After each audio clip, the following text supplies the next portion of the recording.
Bertie the bus was giving some visitors a tour of the island of Soda.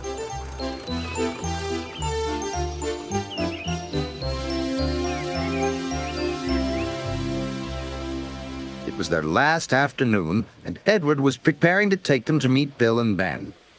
He found it hard to start the heavy train. "Did you see him straining?" asked Henry.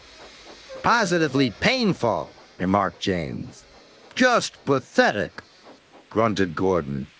"He should give up and be preserved before it's too late." "Shut up," burst out Duck. "You're all jealous. Edward's better than any of you." "You're right, Duck," said Boko. "Edward's old, but he'll surprise us all." "I've done it. We're off." "I've done it. We're off," said Edward, as he finally puffed out of the station.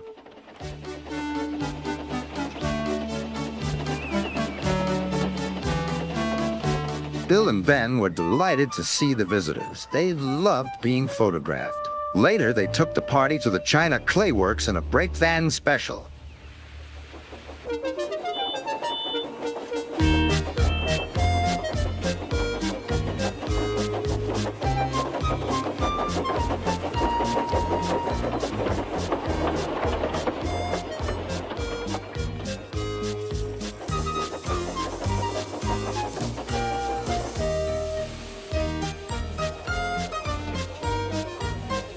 Everyone had a splendid time, and the visitors were most impressed.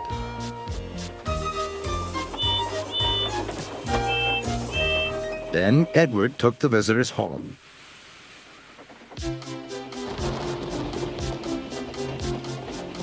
On the way, the weather changed. Wind and rain buffeted Edward. His sanding gear failed, and his firemen rode in front, dropping sand on the rails by hand.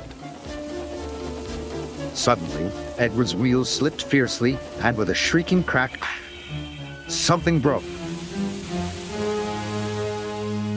The crew inspected the damage. Repairs took some time. "One of your crank pins broke, Edward," said his driver. "We've taken your side rods off. Now you're like an old-fashioned engine." "Can you get these people home? They must start back tonight." "I'll try, sir," promised Edward. Edward puffed and pulled his hardest, but his wheels kept slipping, and he could not start the heavy train. The passengers were anxious. The driver, fireman, and conductor went along the train, making adjustments between the coaches. "We've loosened the couplings, Edward. Now you can pick up your coaches one by one, just as you do with freight cars." "That'll be much easier," said Edward.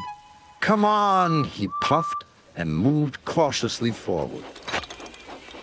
The first coach moving helped to start the second, and the second helped the third.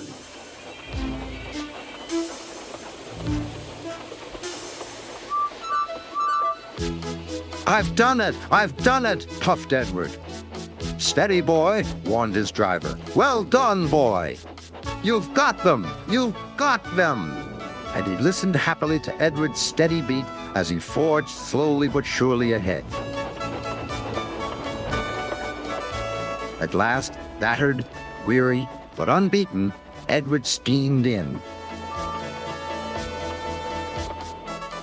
Henry was waiting for the visitors with the special train. "Beep, beep." Sir Topham Hatt angrily pointed to the clock, but excited passengers cheered and thanked Edward, his driver, and firemen.